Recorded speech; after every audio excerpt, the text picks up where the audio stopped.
For more than 3,000 years, the gold mask of Pharaoh Tutankhamun stayed hidden in the Valley of the Kings. This artifact, which stands about 21 inches tall, shows how skilled and artistic the ancient Egyptians were. But nobody expected that X-rays would reveal its biggest secret. King Tut was the last ruler of his family during the 18th dynasty. He took the throne at just 9 years old, but ruled for only 10 years before he passed away unexpectedly. If we're being honest, back in ancient Egypt, he was mostly forgotten by the rulers who came after him. His tomb wasn't a big deal for them, so much so that even the grave robbers forgot about him. It might sound a bit sad, but the truth is that it was actually great news for us. Since his tomb was practically forgotten, it ended up being perfectly preserved. While the other tombs in the Valley of the Kings were looted, his remained sealed and untouched. So, when it was discovered back in 1922, it had over 5,000 precious objects inside. That made Tutankhamun basically an instant celebrity and one of the best-known pharaohs nowadays. Among the treasures was the most stunning piece, his golden mask.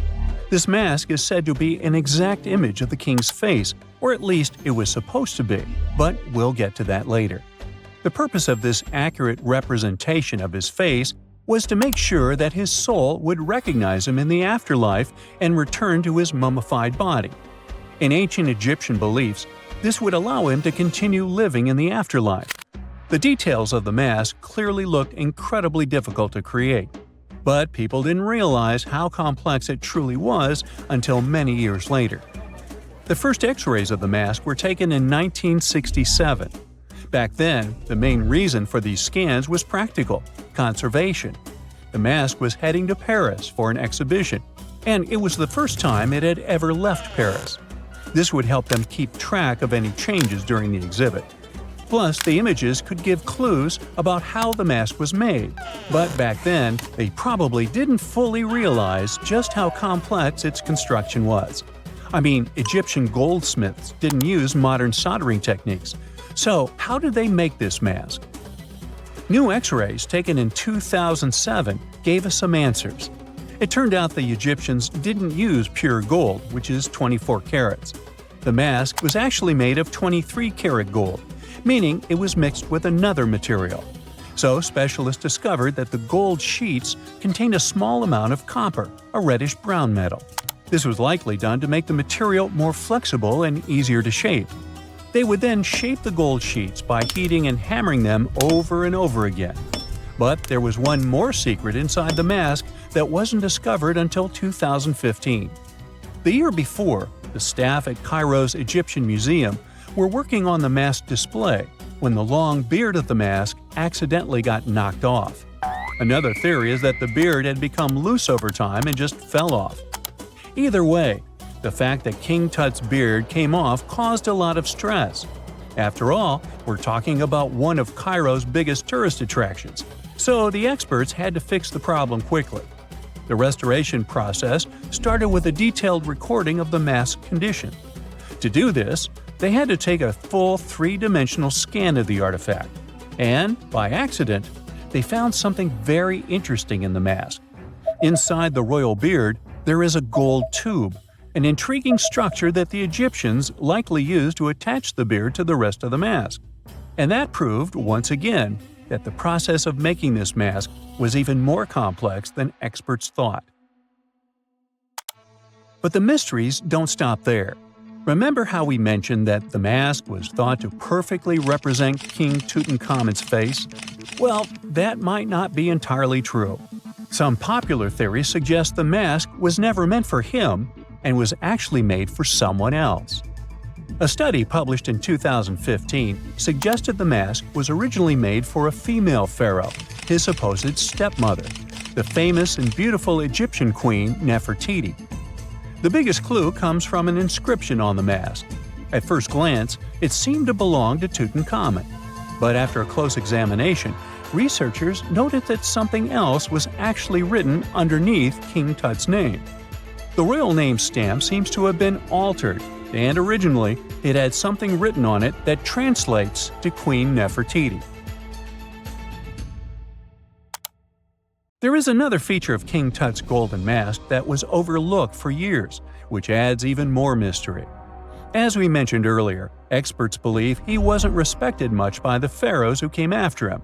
And one of the clues that made archaeologists think this is the pierced ears on the mask.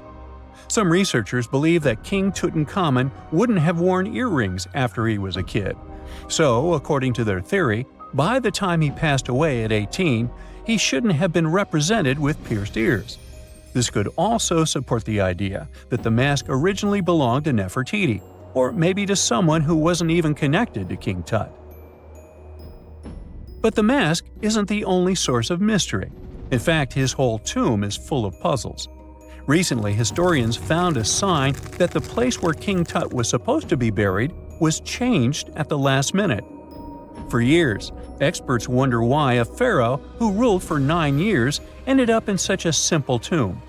When compared to the grandeur of other pharaohs' tombs, his tomb seemed, well, a bit plain. The idea that a king like Tutankhamun would have such an unremarkable resting place just doesn't match up with the power and importance he must have had in ancient Egypt. So, what happened? Well, apparently, this might have something to do with his successor, Pharaoh I. After King Tutankhamun passed away, researchers believe that I made sure to erase him from Egypt's history. So, one theory suggests that he was probably behind the quick decision to place King Tut's body in a smaller, less impressive tomb. When experts looked at I's own tomb, they found something interesting. There is a large wall covered in painted baboons. This is the same type of artwork found in Tutankhamun's tomb. It seems like the same person might have chosen the artwork for both tombs. Now, the design and decoration of the two tombs are almost identical, suggesting there was a shared hand behind both. But there is one key difference. I's tomb is fit for a king. It's much bigger and more impressive, even though the style and artwork are similar to what you see in Tutankhamun's tomb. So the theory suggests that I decided what went into both tombs. Since Tut passed away unexpectedly at a young age, his grand tomb wasn't finished in time. Normally, pharaohs start building their tombs while they're still alive to make sure everything is perfect. But Tut passed away when he was just 18, so there wasn't enough time. I may have taken advantage of the situation, ordering a smaller tomb for Tut and keeping a larger one for himself. Experts believe this theory explains why Tutankhamun's tomb is so simple and how I managed to wipe his memory from history so easily. But in the end, the story of King Tut's mask and tomb is full of mystery and intrigue. Each new discovery sheds more light on what really happened all those years ago. But one thing is for sure, the secrets of ancient Egypt still have much to reveal, and King Tutankhamun will continue to fascinate people for years to come.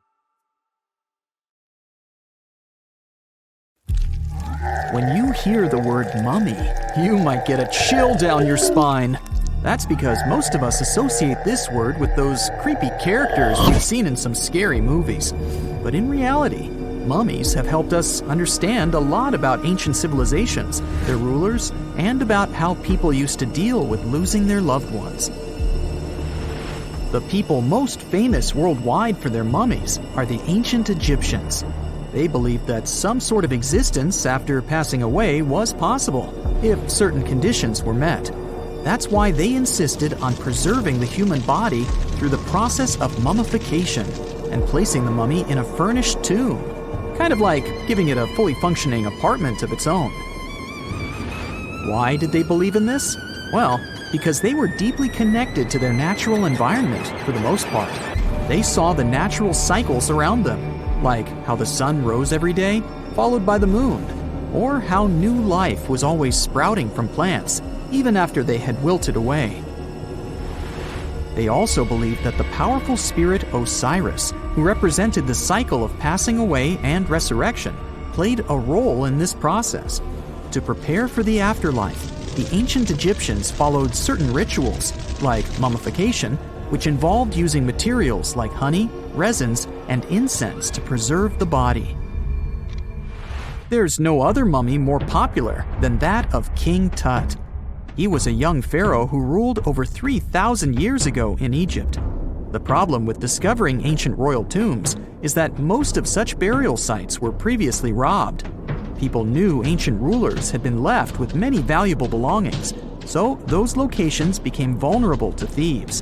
When King Tut's tomb was opened in 1922, people were excited because it had not been robbed, like many other previously discovered royal tombs. That's how well hidden it was. Inside, his mummy was encapsulated in a total of 3 coffins, including one made of gold.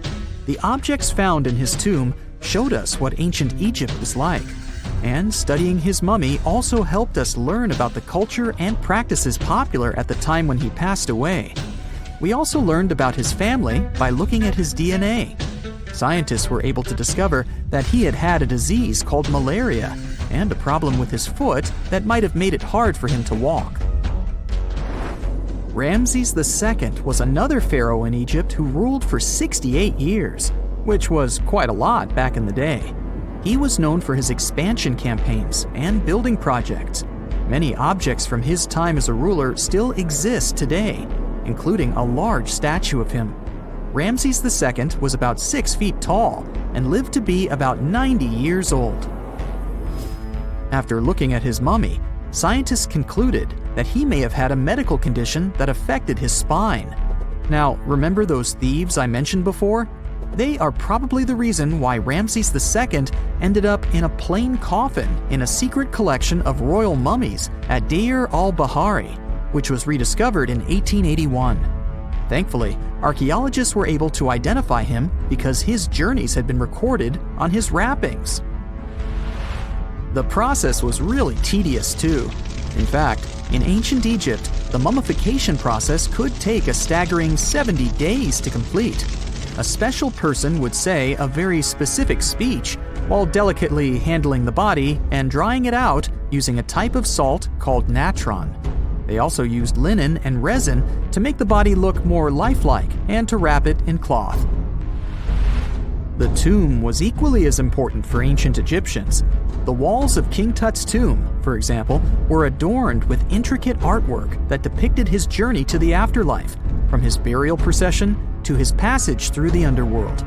The ancient Egyptians believed that everyone made this journey after passing away, and they filled their tombs with items and paintings to help the person in their spiritual travels. Additionally, the walls of the tomb were decorated with spells from a special book, which contained a collection of poems that the Egyptians believed would help people reach the afterlife. And speaking of how important this journey was, people also placed food in these ancient tombs. In King Tut's tomb, archaeologists discovered 36 jars of vintage beverages and 8 baskets of fruit, which were believed to be left there to help him in his journey to the afterlife. The Egyptians believed that traveling to the afterlife took a really long time, so they left a lot of supplies, such as food and water, to sustain their loved ones. Pharaohs also generally had numerous luxurious garments and beautiful jewelry in their tombs to ensure that they would have a fashionable journey.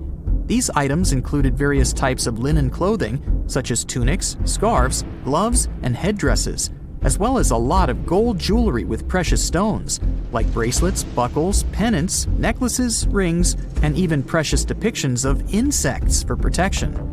Some were also deposited with fans made from ivory and ostrich feathers to keep them cool in the afterlife. Some ancient rulers were even placed in their forever apartments along with boats. For example, Pharaoh Khufu built the Great Pyramid at Giza as his tomb, and a large ship was found inside. King Tut, however, was buried with multiple boat paddles, but no actual boat. Instead, he had 3 chariots and numerous walking sticks made of precious materials, perhaps indicating he'd rather travel to the beyond by land, not by water. Amongst the most interesting objects found near ancient mummies are bottles of oils and perfumes. If rulers were supposed to be fashionable, why not smell nice too, right? Also, some of them had some ancient kinds of board games, most of them made out of precious materials like gold or ivory. One of those games was called Senet. It was very popular amongst the ancient Egyptians and very similar to modern-day chess. The ancient Egyptians may have the most famous mummies out there, but they weren't the first to invent the procedure. In fact, it all started in South America with an ancient civilization named the Chinchorro. As far as we know today, these people were the first to mummify their loved ones that had passed away. They did it somewhere around 2,000 years before the Egyptians started their own rituals.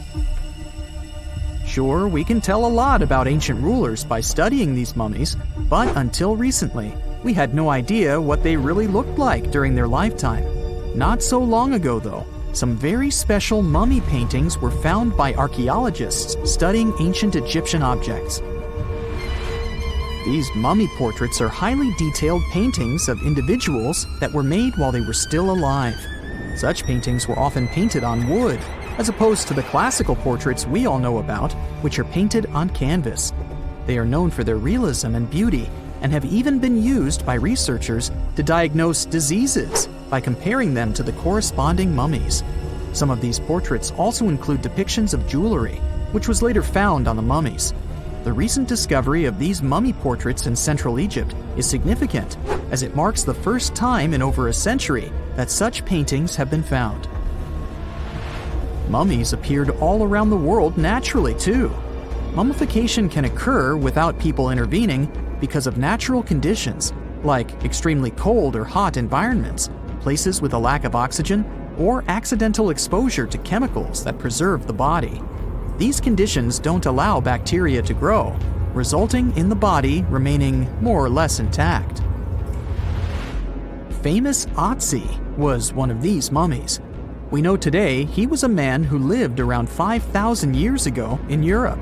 But upon his discovery in the Alps in 1991, Austrian authorities initially believed that he was a modern mountaineer because of how well preserved the body was.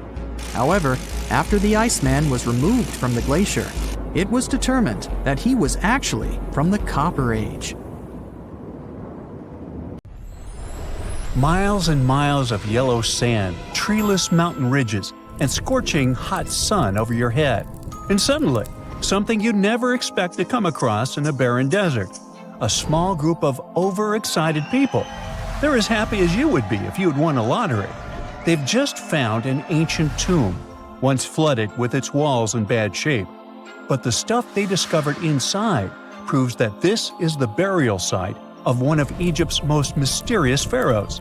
Historians have been hunting for his tomb for years, but no one expected it to hide ancient treasures.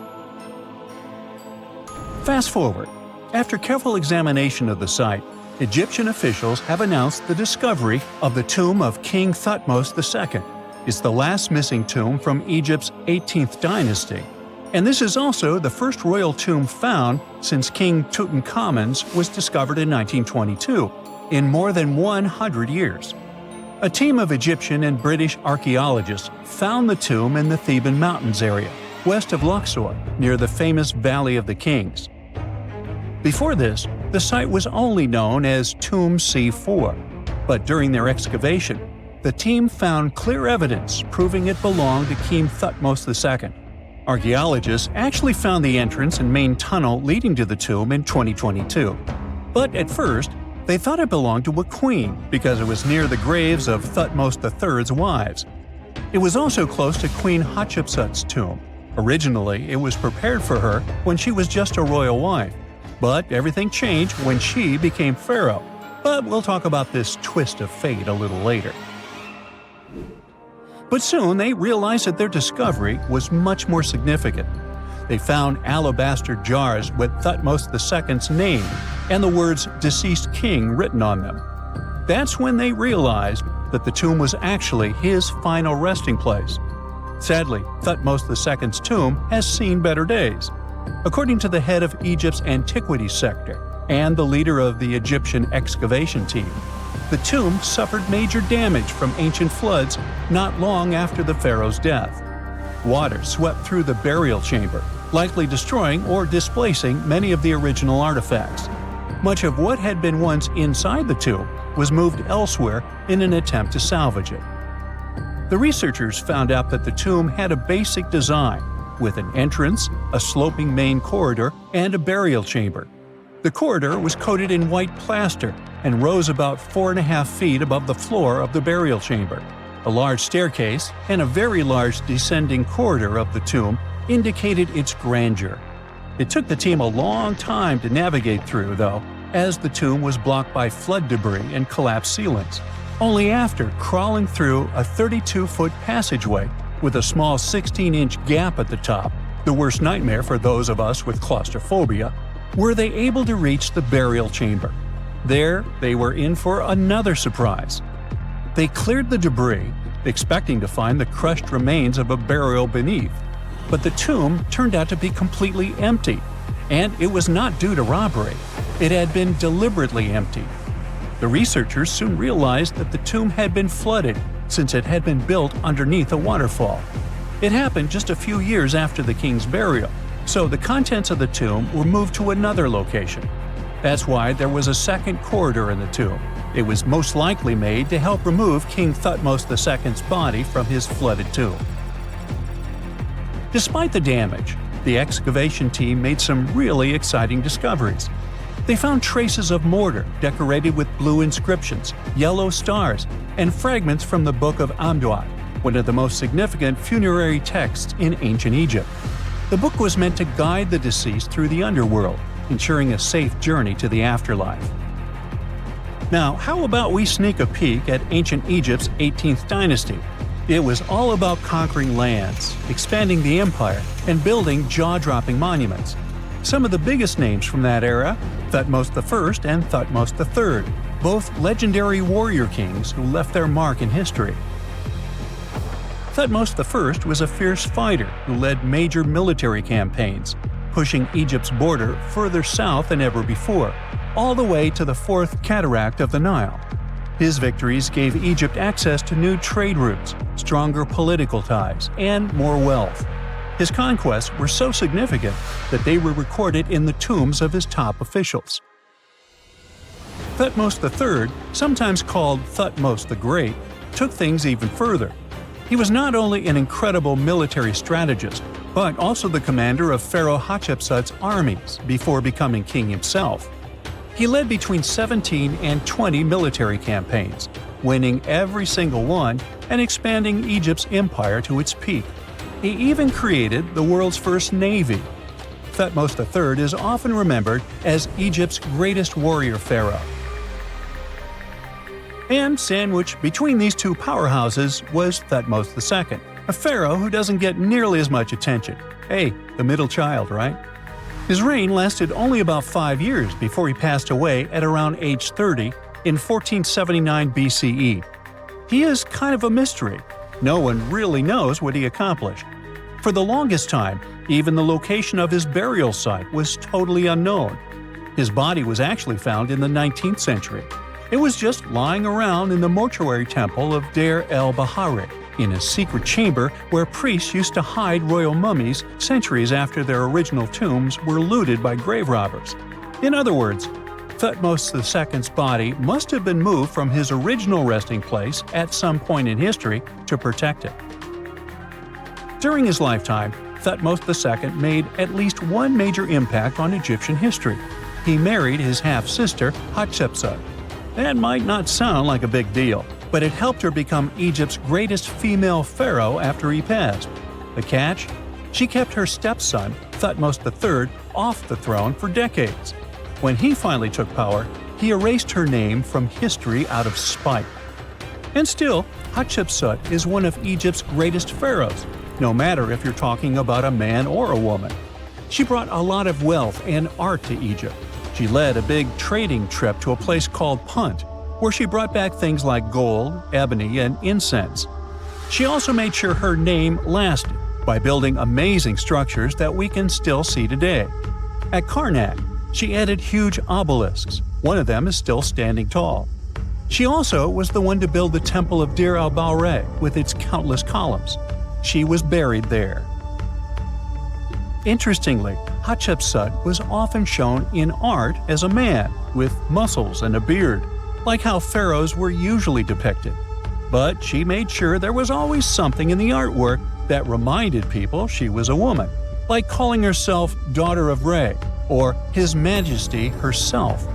When she passed away in 1458 BCE, Egypt wouldn't have a female ruler as powerful as her until Cleopatra, about 1400 years later. According to Egypt's Supreme Council of Antiquities Secretary General, isn't that a mouthful? Hatshepsut's name actually appears in Thutmose II's tomb, meaning she might have even handled his burial. As for their final resting places, well, Hatshepsut was buried in the Valley of the Kings, and Thutmose II's mummy is now in the National Museum of Egyptian Civilization, alongside other ancient Egyptian rulers. It gives visitors a rare chance to see the remains of a nearly forgotten pharaoh. Now, experts consider the discovery of his tomb to be one of the most significant in recent years. The artifacts found there add important details to our understanding of the history of the region and Thutmose II's rule. And even though the tomb's design is fairly simple and follows the same architectural style preferred by later Egyptian rulers, its historical importance is undeniable. In any case, the mission isn't over yet. Archaeologists are now focusing on solving another mystery. Where did the rest of the tomb's contents end up? The team is determined to continue their search. Who knows what other secrets they will uncover that have remained hidden beneath the sands for thousands of years. You're heading to Spain with a team of archaeologists to try to find some ancient artifacts. You get lucky and uncover one of the greatest treasures of the Iberian Bronze Age. Iberian refers to the Bronze Age culture of Portugal and Spain. So you find and unearth coins, jewelry, vases, vessels, and two pretty strange items. One is something like a part of a scepter, and the other resembles a bracelet. And you know what's strange about them? They're connected with space. In 1963, several miles away from the city of Vienna, Spain, scientists discovered the treasure of Vienna, one of the most significant gold hoards from the Bronze Age. Interestingly, are there bronze treasures from the Golden Age? Never mind. All the gold found dates back to sometime between 1500 and 1200 BCE, except for that scepter and bracelet. They were made by inhabitants of another planet, so their production date is unknown. Okay, that's a joke. However, a small part of this joke is true.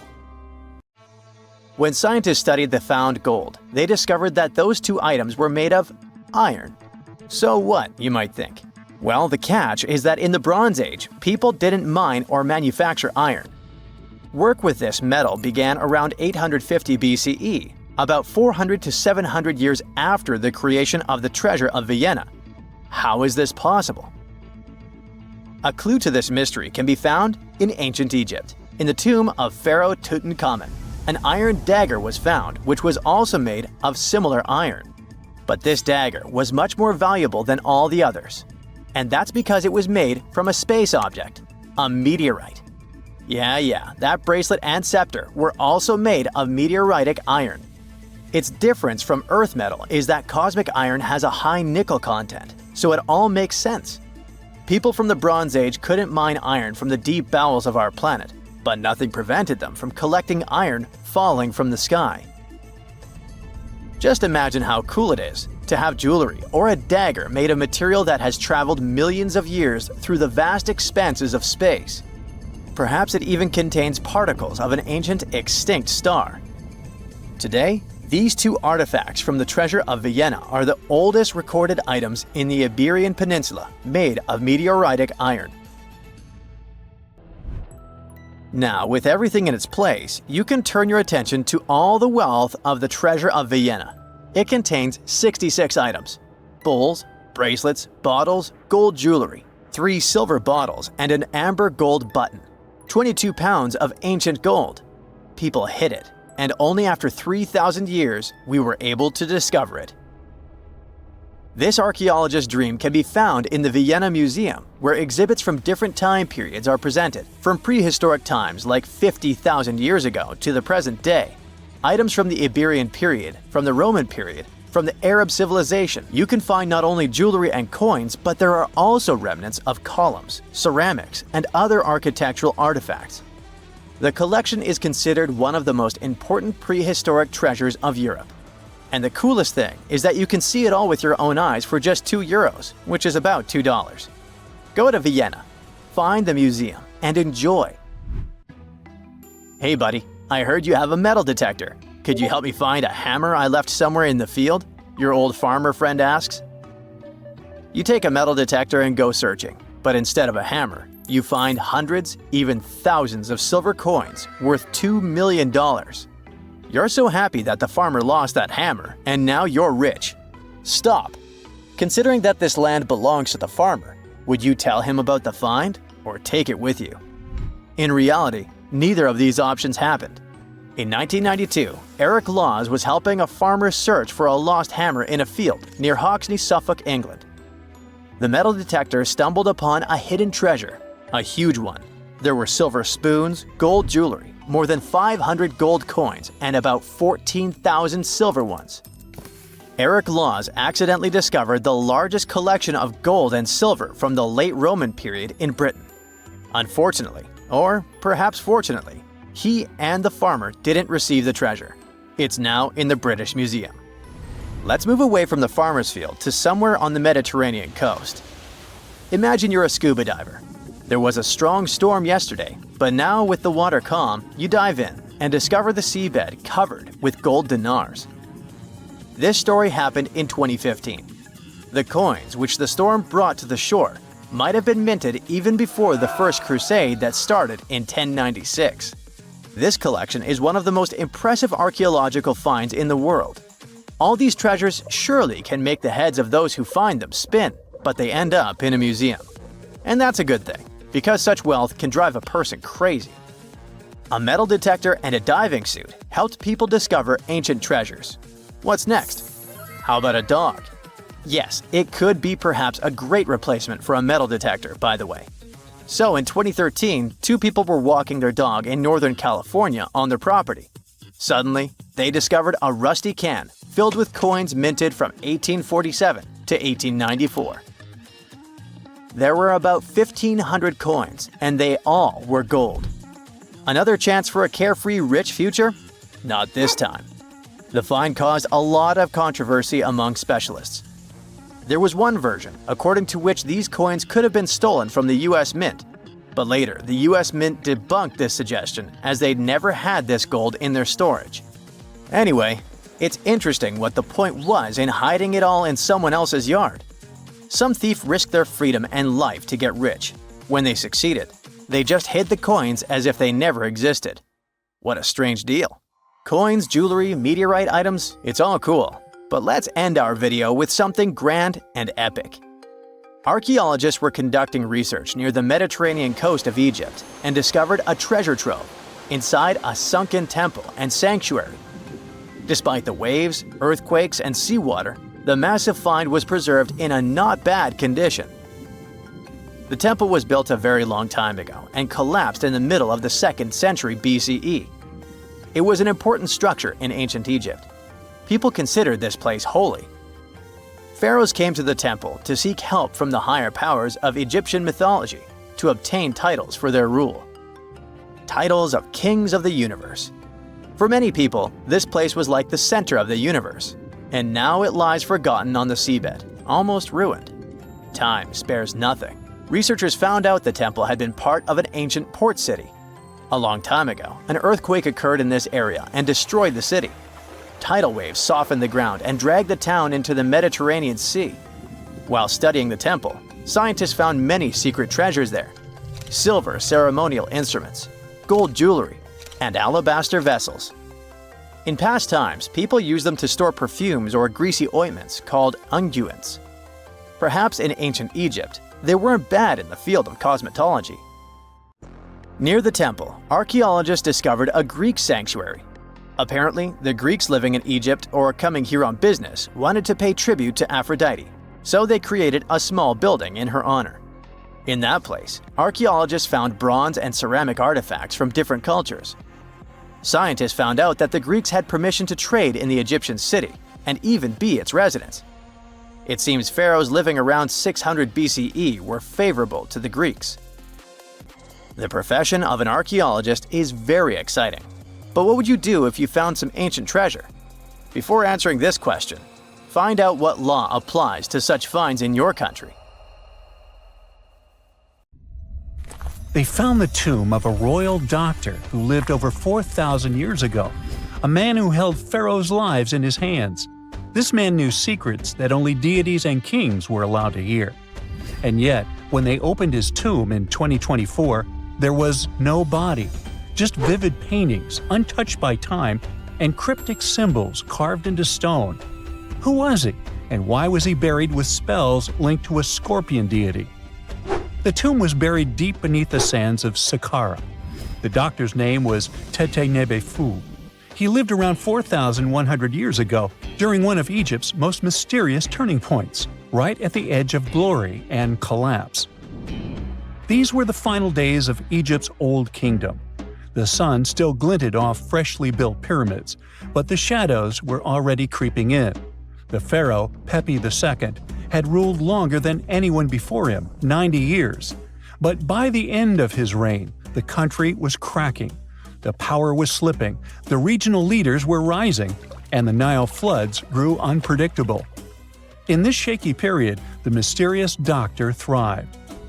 His tomb was discovered by a Swiss-French archaeological team in the shadows of old pyramids. The weirdest part was that when they uncovered his burial chamber, they found no body, no golden treasures either. Unfortunately, the tomb had been robbed long ago. But what remained was something even more fascinating: the words and images left on the walls. The paintings are still vibrant, bright colors that somehow survived all those years underground. The walls show jars, containers, strange abstract patterns, and geometric shapes.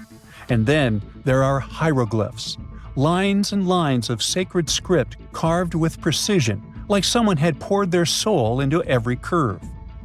These inscriptions revealed who Tete Nebefu truly was. Turns out, he wasn't just any doctor. He was the conjurer of Serket.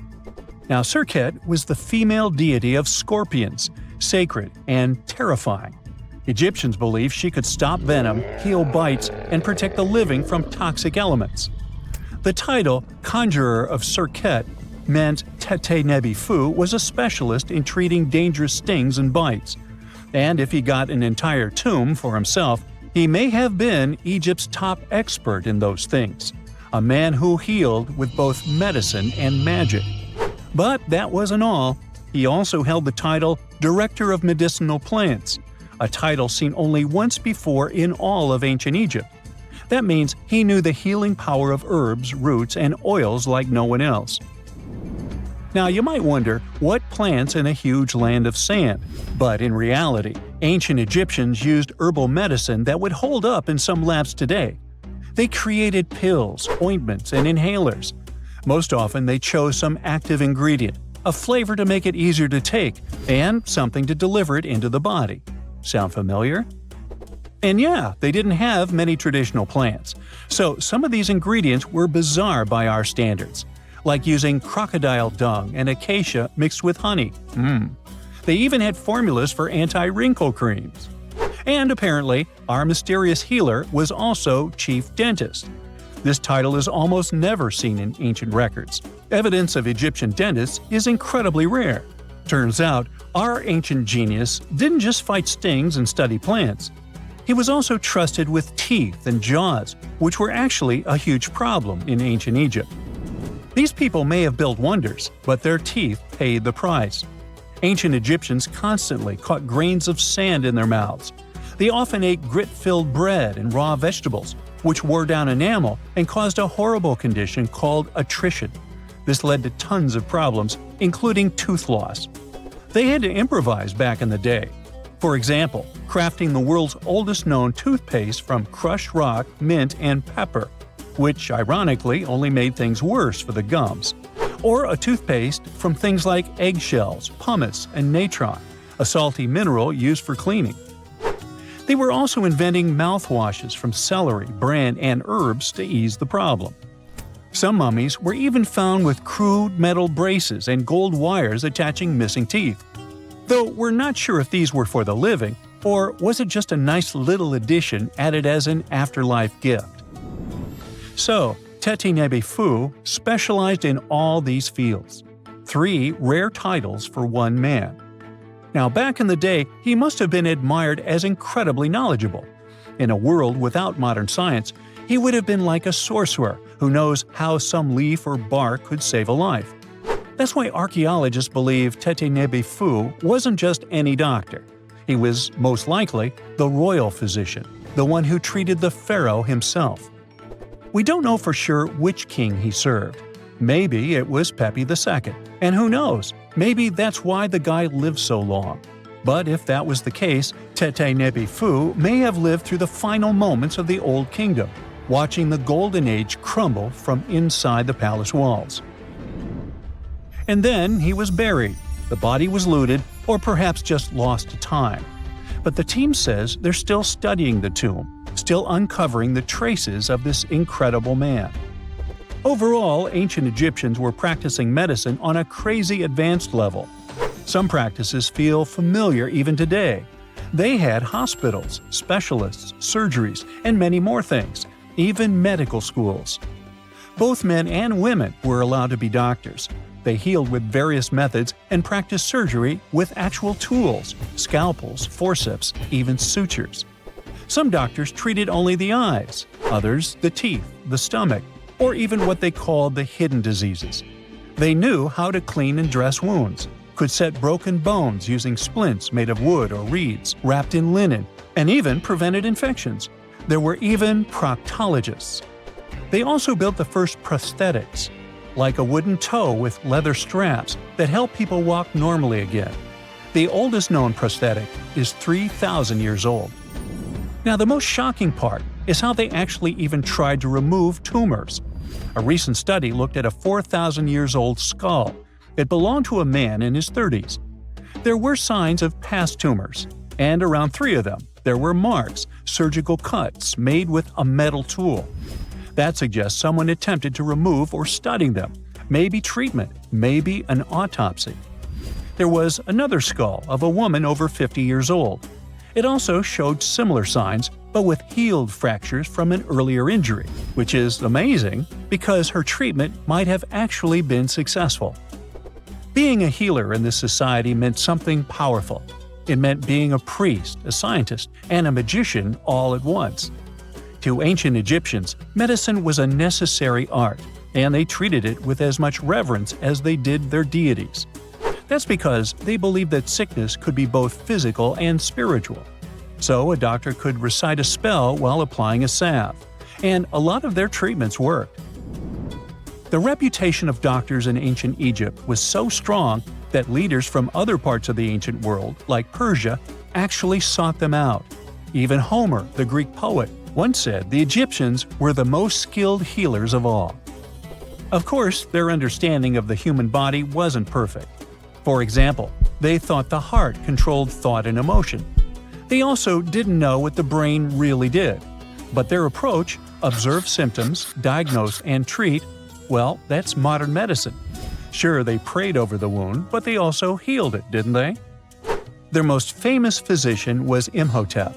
That guy was a true polymath, an architect, priest, and a healer who became so revered he was later worshipped as a deity of medicine.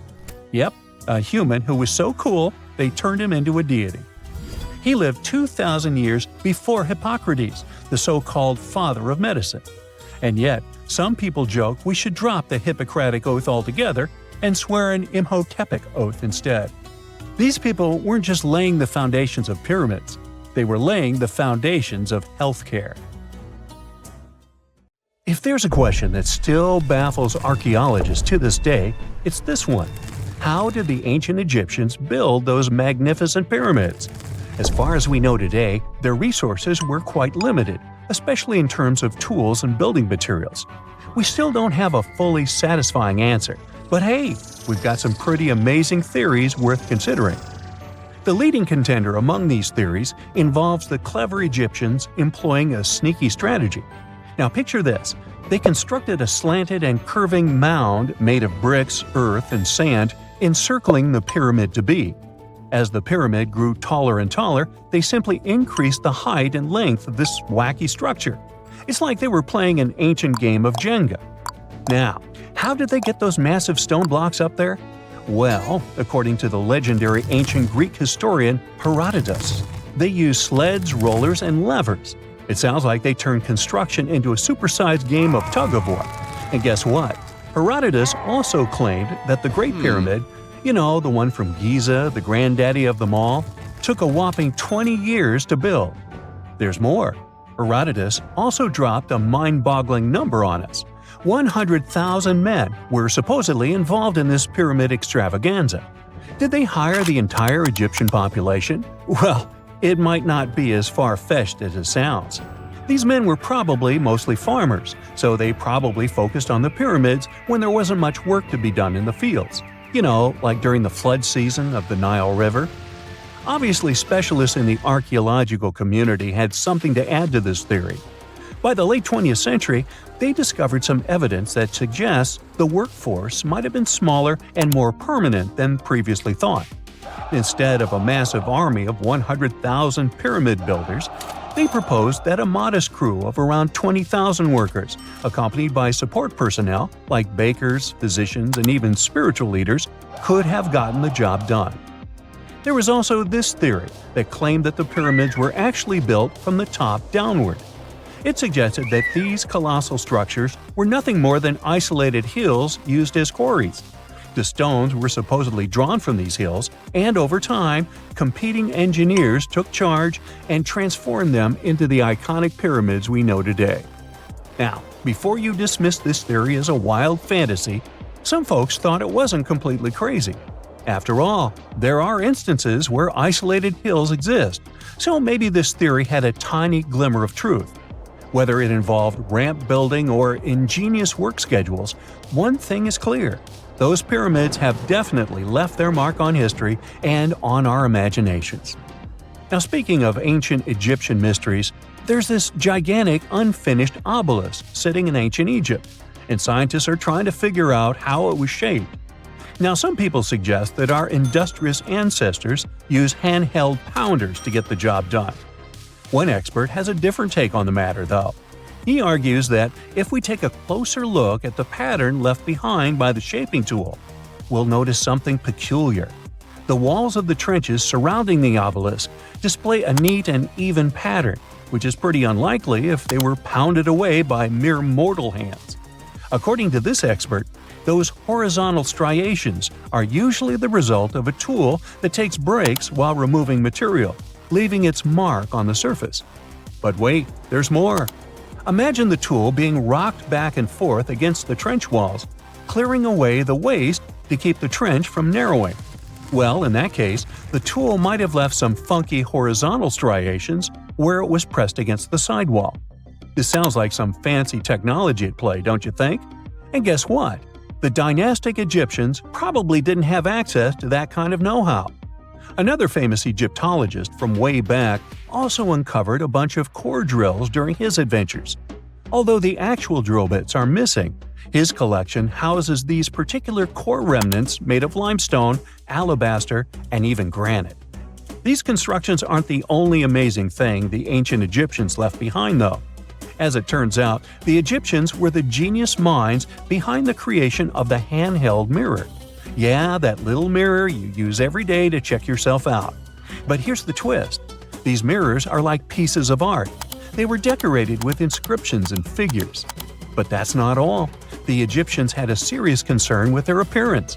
They knew the importance of personal hygiene and looking fabulous. So, in their quest for pearly whites, they invented toothbrushes and toothpaste.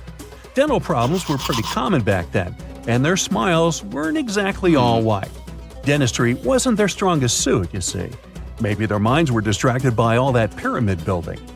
So that doesn't mean those ancient toothpaste recipes weren't amazing.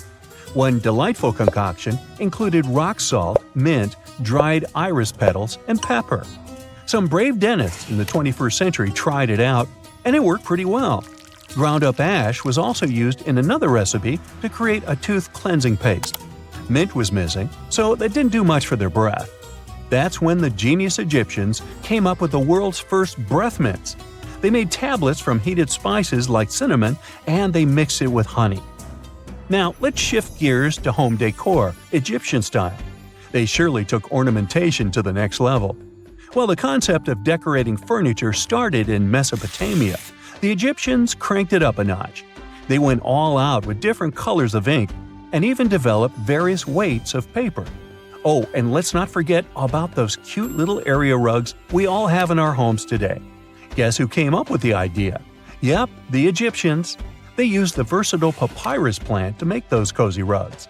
And speaking of trends, the Egyptians loved their knickknacks. They had an assortment of small figurines in the shapes of cats, dogs, and people. These statues were made from various materials, like simple sun-dried mud to the ultimate bling of gold. It all depended on how loaded you were. The Egyptians were also all about farming, and they knew that clean water was crucial for their crops and animals. That's why they came up with some nifty inventions and techniques to make sure their land was fertile and their plants were happy. First off, they had the genius idea of using ox-drawn plows. They had two types of plows, heavy and light. The heavy plow would strut its stuff, cutting deep furrows in the soil, while the lighter plow followed behind, fluffing up the earth. But they didn't stop there. After plowing, the Egyptians would break up clumps of soil and sow the rows with seeds. To give those seeds a good old squish into the furrows, they'd march their livestock across the field, effectively closing up the furrows. But hey, all that hard work would be pointless if their seeds were as dry as the Sahara. That's where irrigation comes into play. The Egyptians were so good at it that other cultures, like the Greeks and Romans, couldn't help but copy their techniques. Now let's switch gears and talk about the marvelous architecture of ancient Egypt. These folks weren't just skilled farmers, they were also architectural maestros. They built these fancy canals to carry water to farms and villages, and boy, did they know how to make those canals look pretty. Just imagine strolling along a canal lined with ornate structures. The pharaoh Ramesses the Great was quite the overachiever when it came to construction. One of his mind-blowing creations was the construction located at Abu Simbel. This building was designed so that twice a year, the sun would shine directly into it and illuminate the statues of Ramesses. And let's not forget about the corbelled arch. Without this architectural gem, we'd be missing out on some mind-boggling structures like the Great Pyramid. The Egyptians knew how to make things stand tall and proud, thanks to their engineering and construction wizardry. They built grand halls and inner sanctums that make your jaw drop. And some of these temples doubled as astronomical observatories. In November 1922, a boy walked through the desert mountains of Egypt and discovered some ancient steps carved into the rock. Subsequently, this find became one of the world's largest and most significant archaeological discoveries. This step was part of Tutankhamun's untouched tomb. Archaeologists found about 5,000 ancient objects, including jewelry, fabrics, painted vases, and funeral masks. You've probably seen one of them. It has become one of the most recognizable attributes of ancient Egypt. More than 100 years have passed since then, and now humanity has finally become close to another large-scale discovery, the tomb of Cleopatra. This queen was the last active ruler of the Ptolemaic Kingdom of Egypt, who sat on the throne from 51 to 30 BCE. There are many ancient records about Cleopatra, her reign, and her unusual personality, but until now, no one has discovered the secrets about her passing away in the burial place. So, one archaeologist, Dr. Kathleen Martinez, has been studying ancient records and temples around Alexandria for decades, and concluded that the tomb of the queen should be located under the ancient city of Taposiris Magna, founded in 280 BCE. It was a big city on the northern coast of Egypt, where tens of thousands of people were engaged in trade and industry. And it seems that Dr. Martinez's guesses turned out to be correct. She and a group of archaeologists have discovered a secret underground tunnel near Alexandria, with a length of about 0.8 miles. It was cut into the rock under Taposiris Magna's temple. During further excavations, they found many things that indicate Cleopatra's tomb lies in the tunnel's depths. It's also possible that she is buried there together with the Roman commander, Mark Antony. According to ancient records, Cleopatra and Mark Antony loved each other and together opposed the Roman Senate, which declared Antony a traitor. The fact that natural disasters have occurred on the territory of Taposiris Magna for thousands of years can complicate the excavations. Earthquakes and floods destroyed the city and possibly flooded its underground tunnels. But archaeologists hope the ancient tomb remains untouched, and that it hides many treasures and records about the royal life of ancient Egypt during the reign of the last dynasty. There's a chance that excavations will go underwater and in the mud. This will require much time and funding, but archaeologists are sure it's worth it. Anyway, it's too early to say that Cleopatra is really buried there, but scientists have found many things in the tunnel that confirm this, including clay pots, dozens of coins with the image of Cleopatra and Alexander the Great, as well as a bust with the image of the Egyptian queen. Cleopatra is still one of the most popular personalities in Egypt, on an equal footing with Ramesses III and Tutankhamun. She inspired many films, paintings, and books, but what made her so popular? She became famous for her inconsistency. She was a beautiful, intelligent ruler who pulled Egypt out of the crisis and made it a prosperous power. Medieval Arabic texts say she knew chemistry, mathematics, and philosophy, and may have written several scientific books. She knew several languages and had excellent diplomatic skills. At the same time, there are many legends that she was a femme fatale who drove many men crazy. However, there's no evidence that her beauty was incomparable. The image of a stunning model was created by Hollywood when it made several films where famous actresses performed the role of Cleopatra. And the Roman Emperor Octavian, the adopted son of Julius Caesar, specially created the image of Cleopatra as an insidious seductress because he was her enemy. Even though she was born in Egypt, Cleopatra wasn't an Egyptian. Her ancestors were Greeks, among whom was one of the generals of Alexander the Great. However, the people of Egypt loved her. She learned the language and was very sensitive to the traditions of this country. She knew the history, mentality, and customs of ancient Egypt well. She raised the level of its economy and strengthened its status as a world power. Much of this was made possible thanks to her cunning and impressiveness. She loved theatrical performances and lavish celebrations. She knew how to surprise people and put on a show. But behind the exterior image of a luxury lover was an intelligent and calculating ruler. Ancient Egypt was a rich, luxurious country, and Cleopatra did everything to increase its wealth and strengthen its position in the international arena. For example, she was once in conflict with her brother Ptolemy XIII. The queen knew that she wouldn't be able to resist him, so she decided to attract Julius Caesar to their side. The Roman emperor arrived in Alexandria, where Cleopatra wanted to meet him, but Ptolemy knew about her plans and was about to prevent her from coming to Caesar. Then, instead of a rich and noisy arrival, Cleopatra decided to make her visit inconspicuous. She wrapped herself in a carpet or linen bag the emperor's servants carried into Caesar's private chambers. Cleopatra emerged from the carpet and impressed the Roman emperor with her beauty and determination. As a result, they fell in love with each other and became close allies. After some time, she impressed another influential Roman for diplomatic purposes. She arrived to meet Mark Antony on a golden barge with purple sails and silver oars. Cleopatra was dressed in the image of Aphrodite and sat under a magnificent canopy. Her servants dressed like cupids and were blowing her fan and burning incense. But Cleopatra created such a show for a reason. She knew that Antony revered Greek mythology and considered himself the embodiment of Dionysus.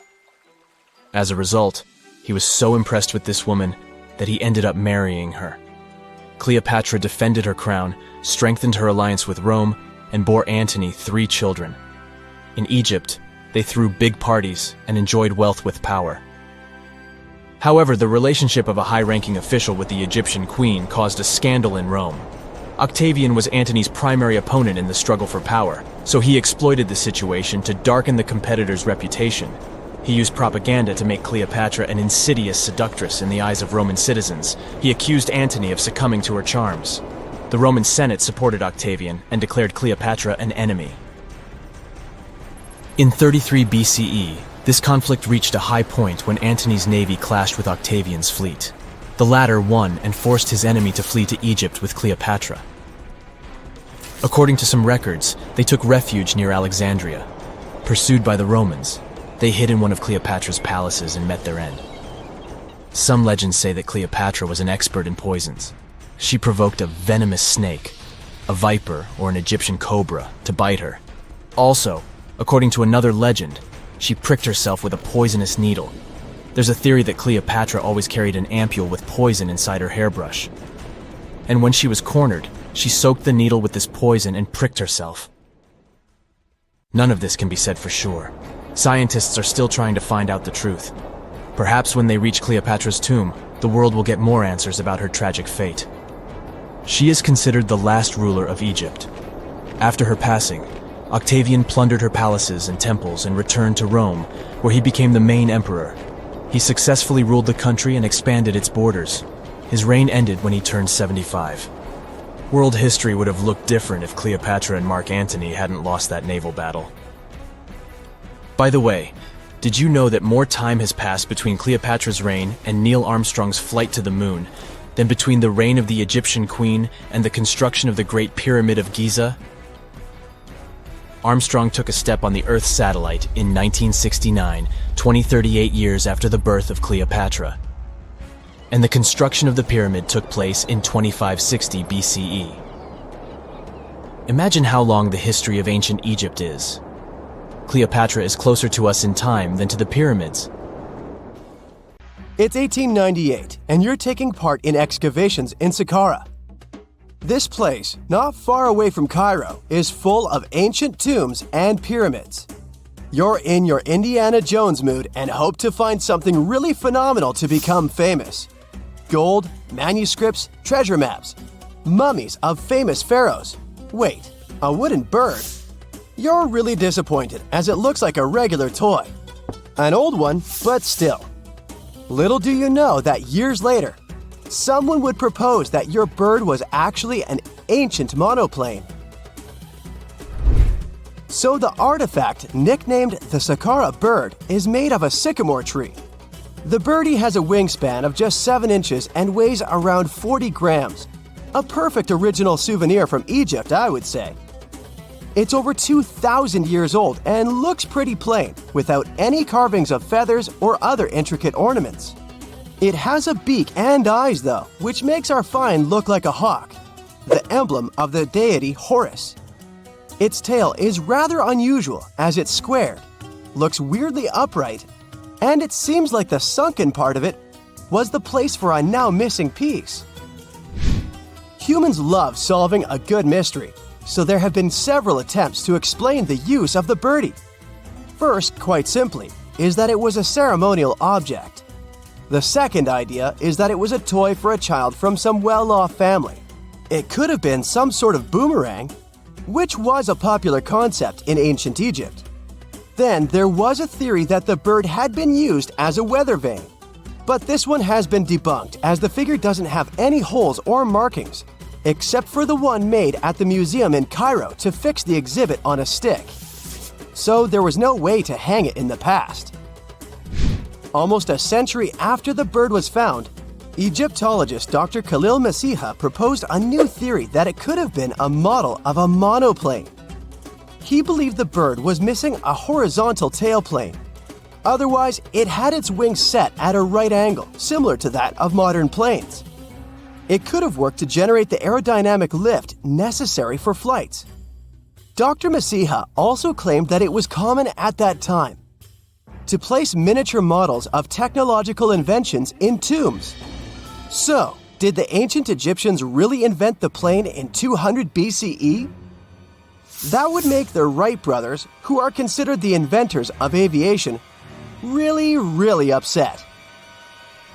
They made one of their first flights only in 1903. There's just one way to know for sure, and that is to test the model. But you know, the ancient museum in Cairo would unlikely let one of their cherished exhibits fly around like a toy. That's why glider designer Martin Gregory built a similar model, this time of balsa wood, and concluded that even with the missing tailplane, the plane wasn't much of a flyer.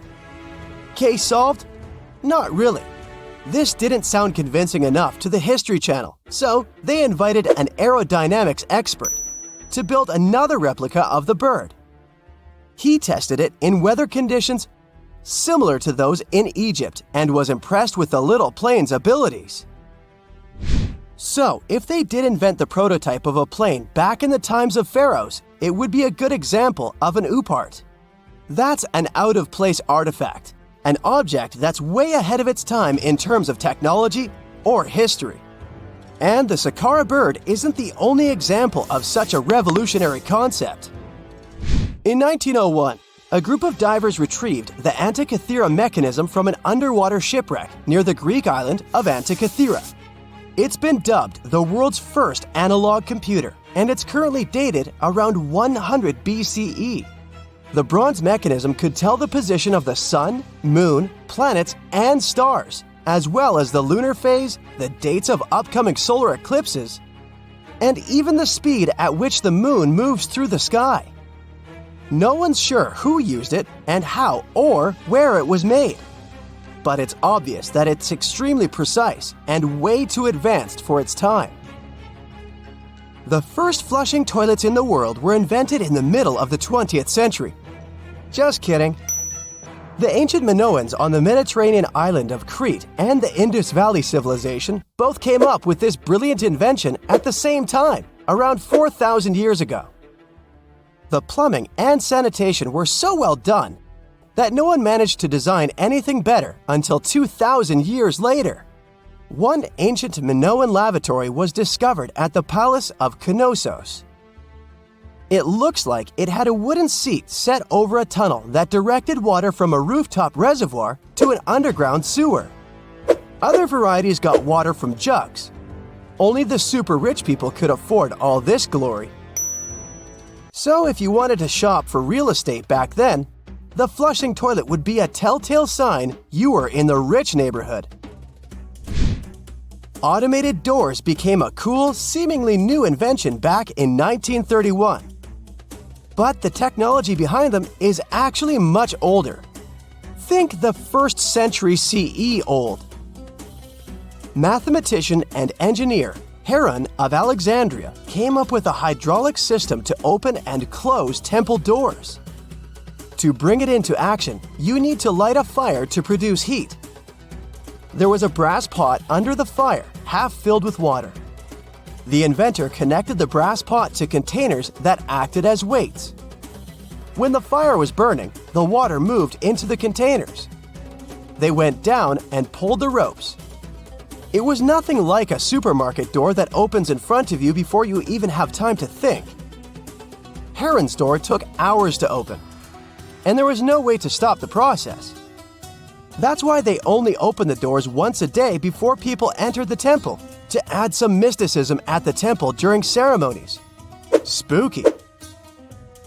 Looks like the first ever battery was invented in Baghdad around 2,000 years ago. A German archaeologist found this oval-shaped clay jar in 1938. Scientists are still not sure what purpose it served and who exactly invented it. There is a theory that it was used for electroplating objects with precious metals. When they filled it with a weak acid like vinegar, the battery produced around 1 volt of electricity. Another theory says it was a vessel for sacred scrolls. Would you like to buy contact lenses designed by Leonardo da Vinci himself? In 1508, he invented a glass lens with a funnel on one side. You were supposed to wear it with water inside to improve your vision. Sounds a bit uncomfortable, doesn't it? So, around a century later, French scientist René Descartes decided to improve the idea and make the cornea contact the future lenses. Contacts because they contact your eyes, get it? The glass tube with liquid did help improve vision, but blinking was sadly impossible. 2.5 centuries later, new technologies in the glass industry let scientists design contacts that would fit in the eye and even let the wearer blink. Thanks, guys! Still, those lenses were made of heavy blown glass and didn't let the eye breathe. About 50 years later, contacts became plastic, lightweight, unbreakable, and scratch-resistant, but still covering the entire eye. And then, in 1948, an English optical technician accidentally sanded down a plastic lens and figured out they'd still be in place even if they covered only the cornea. Imagine you're living in 19th century London and need to send a message to New York. It would have taken about 10 days to get there by ship. So when delivery time went from days to hours in 1858, it was a true sensation. The first message was sent by Queen Victoria herself. It was all made possible thanks to the transatlantic telegraph cable, running under the ocean. Sadly, the new cool invention only lasted a few weeks. It took years to bring it back to life. It's nighttime, and you're about to walk inside Pharaoh Tutankhamun's final resting place. You know, King Tut. You don't have a torch, but at least you came with a flashlight. You walk down several flights of stairs and observe how the walls are carved in hieroglyphics and what looks like a spell. Those who take anything from this place will be doomed for life, the spell says. Even if you don't really believe it, this scares you a little bit. You find a huge stone door. Is it a trap? You manage to open it, but oh no, it's only an empty chamber. You check your map. It seems like you're heading in the right direction. After what feels like hours, you realize you must be trapped inside a labyrinth. You try to retrace your steps, but you can't find the door where you came in from anymore. That's it, you think to yourself. You've fallen for the Pharaoh's trap. What's worse, you didn't bring a lunch. Okay, so we've all seen Hollywood movies where the main character is exploring ancient ruins and faces some seriously dangerous traps, right? We've been told Egyptian royalty protected their final resting places with venomous scorpions and snakes, sliding doors that will trap you for life, and giant rolling boulders that will crush anyone on their paths. The thing is, were these traps truly real? Well, I regret to be the one to break it to you, but this is all fiction. These elaborate traps were too technologically advanced for ancient civilizations to pull off. That is not to say, however, that there weren't any traps at all. Ancient civilizations, like the Egyptians and the Mayans, are known for their practice of building entire monuments dedicated to the ones who had passed away. These structures would often reflect the position of person occupied in society. So, for the really important people, the VIPs of their times, massive monuments were built to host their bodies long after they were gone. Some of these civilizations believed that a person's life would continue on the other side of the veil. For that reason, a person would be buried together with the belongings of their current life. If they had a lot of money and power and stuff, that meant their resting places would be filled with riches and gold. Now imagine if you lived in ancient Egypt and you knew exactly where all the pharaohs' tombs were located and had heard rumors of the amount of wealth kept in these places. Maybe you would be tempted to go check it out, right? We're talking about large rooms filled from floor to ceiling with golden artifacts, jewels, and even money. I mean, it does sound tempting. And since there weren't any security guards protecting the entrance of these places, Egyptians needed to get creative as to how they would protect these riches. These old civilizations found some traps to be useful. A recurring one was building empty rooms inside the monument to confuse a burglar. Now, let's take a look at Amenhotep III's final resting place as an example. It was built in the city of Luxor, in a spot also known as the Western Valley of the Kings. Two French engineers originally discovered the monument between 1905 and 1914 CE. The structure is huge and has more than 10 chambers, connected by long corridors and steep stairways. The King's Chamber is the most hidden one, and for an outsider to try and find it, they will probably enter a lot of empty rooms beforehand. Other pharaohs tried to protect their riches by commissioning monuments with false doors concealing pits that were up to 20 feet deep. This way, an unwarned and unwanted visitor would be surprised by the deep hole on their way to the king's resting chamber. Alongside false doors, pharaohs made sure to build labyrinth-style corridors and false walls. This way, robbers could take hours or days before they found the king's real chamber. As to pits with poisonous snakes on them, if there were any reptiles inside these monuments, They probably got inside on their own, and would most likely not stay there for long. There is no way snakes would survive years and years without food inside these pits. So yes, another Hollywood-induced belief right there. If these traps seem boring to you, archaeologists did find an interesting deterrent in the final resting place of the Red Queen of Palenque in Mexico. Palenque was one of the most powerful Mayan cities in pre-Columbian Mexico, and the Red Queen was believed to be the grandmother of the last Mayan king, undoubtedly a person of immense importance to the empire. In her honor, a huge monument was built to keep her body after her passing. The discovery of the tomb itself was already thrilling. Archaeologists found an ancient monument when digging at the site back in 1994. The first thing they found was a room with a hidden door. Once they opened the door, they discovered a long corridor. Finally, at the end of this corridor was the Queen's chamber. The team of archaeologists was beyond excited to unearth this chamber with the mummy of the Queen herself still inside it. They found her to be accompanied by her pearls, jade shells, and expensive rocks. But as the team explored the remains, they saw something rather strange. The room was filled with a red-colored powder. Researchers knew that the color red was important to the Mayan people, and that much of their clothing and buildings were decorated with this color. But they didn't understand why the Queen was buried with this unknown red substance. After they took a sample back with them for further analysis, they discovered that the red powder was cinnabar, a very dangerous mineral.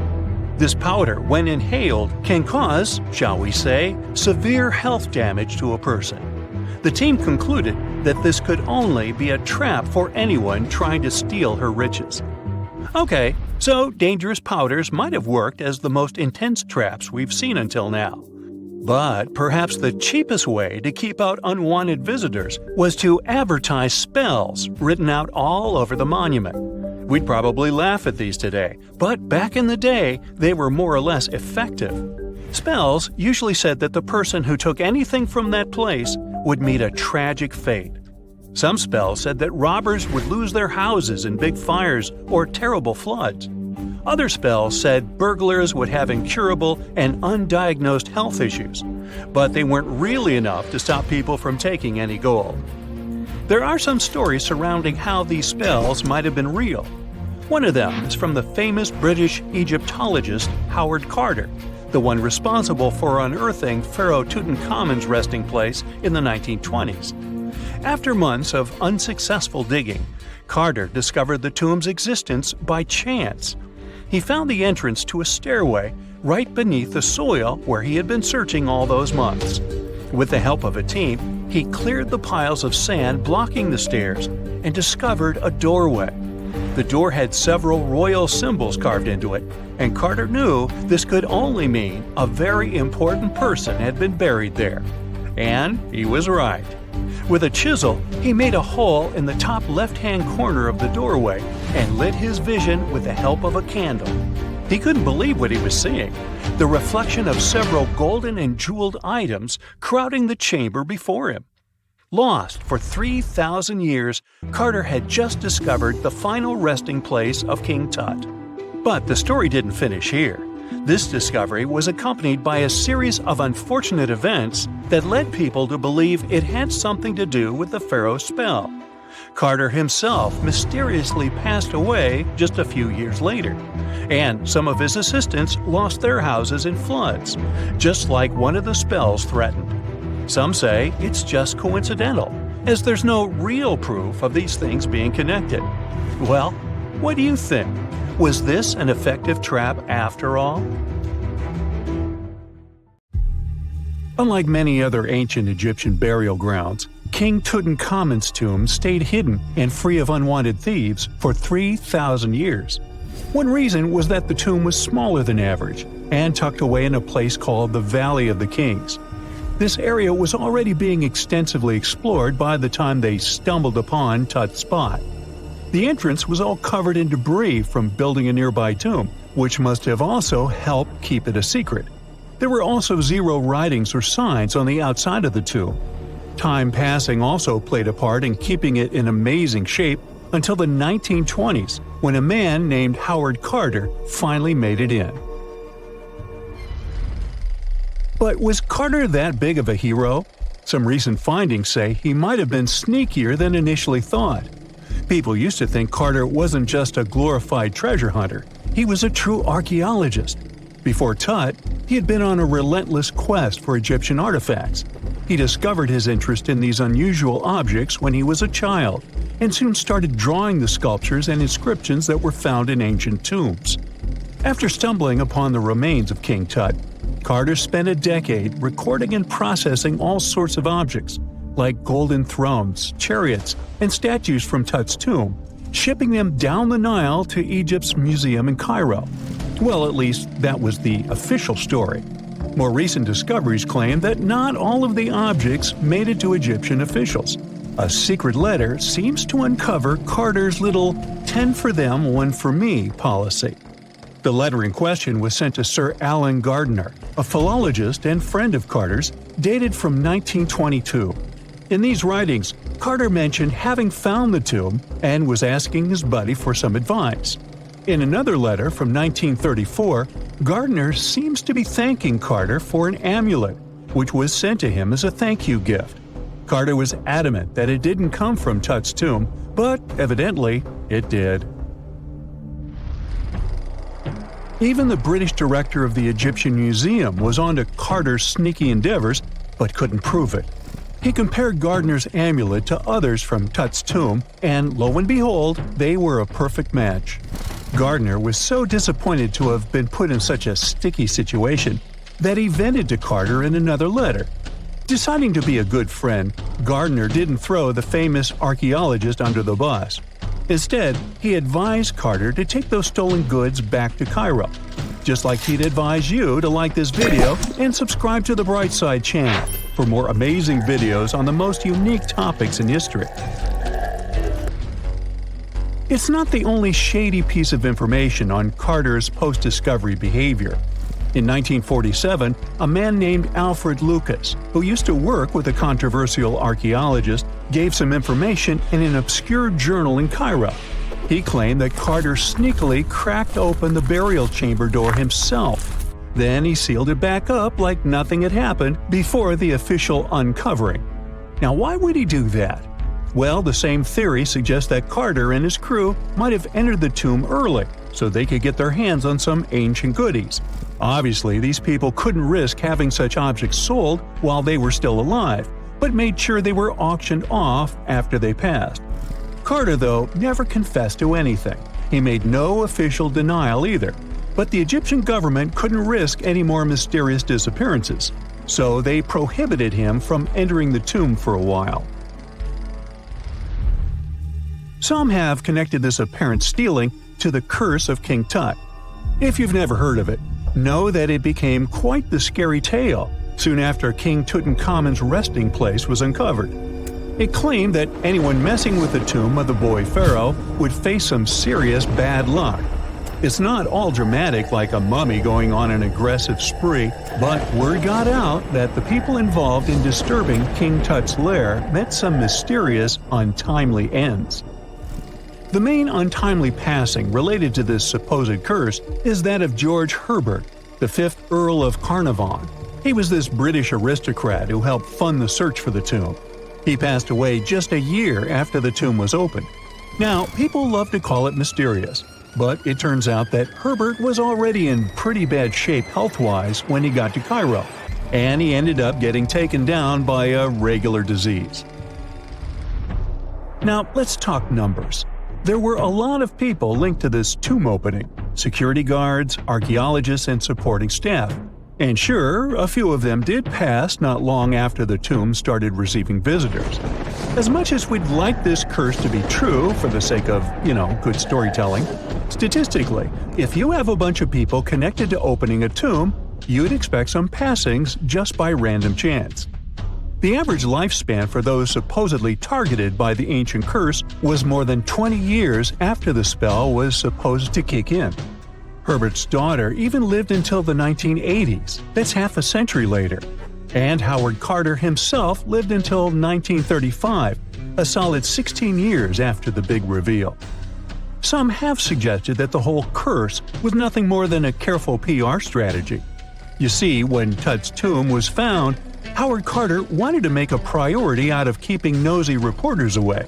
So he might have come up with a curse hanging over anyone entering the Boy King's resting place. But what was stolen from King Tut's tomb anyway?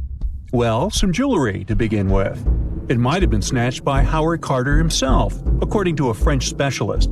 He did some intensive research by looking at old pictures taken from inside the tomb back in the 1920s.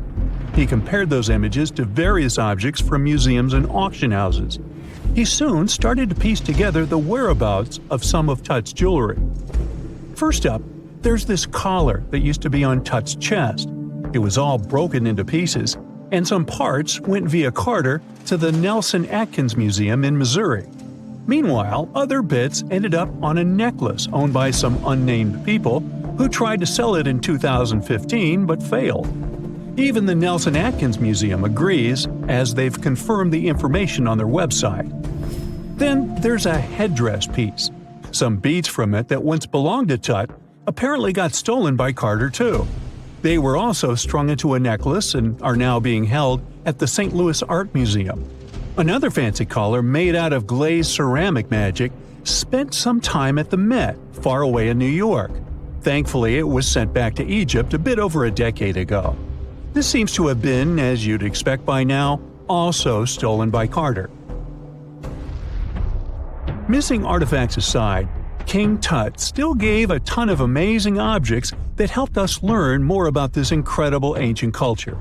Starting with the famous burial mask. It's this massive 21-inch gold art piece with semi-precious stones and glass paste. It weighs 22 pounds and showcases the boy pharaoh with a long beard and a headdress with a cobra and vulture.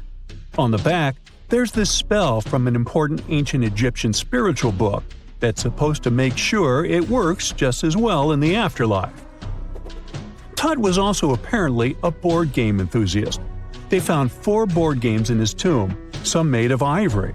Archaeologists also found a pair of gold sandals, though you'd imagine they were more for show than for comfort. In fact, the pharaoh probably never wore them in his lifetime. Now, speaking of fashion items, it turns out Tut was quite the fancy ruler. They even found a mannequin in his tomb that was used to pick out, adjust, and store his outfits and jewelry. The boy king seemed to have also enjoyed some music, based on the 2 trumpets historians found in his tomb.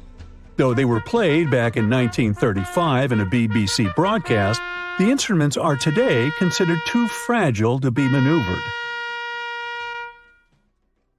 Big news! Santa is real, and he looks like this. I know it's not exactly how we pictured the jolly old guy, but a recently discovered tomb might just be the proof we've been waiting for to show that St. Nicholas was real and Turkish. Turns out, he wasn't a North Pole native, but a kind-hearted bishop from the 4th century, famous for giving gifts to everyone. The legend says he was a wealthy man born in the ancient city of Patara, modern-day Turkey, who traveled to the countryside to help the poor and the sick. For centuries, though, people couldn't be sure he actually existed. Some historical sources say he was buried in Myra, which is now called Demre, Turkey. Since the 80s, archaeologists have been digging around this area, trying to prove it. And now, their Christmas miracle has finally come true. After digging 6 feet deep in an annex of St. Nicholas's church, they uncovered a mysterious limestone tomb, about 2 meters long.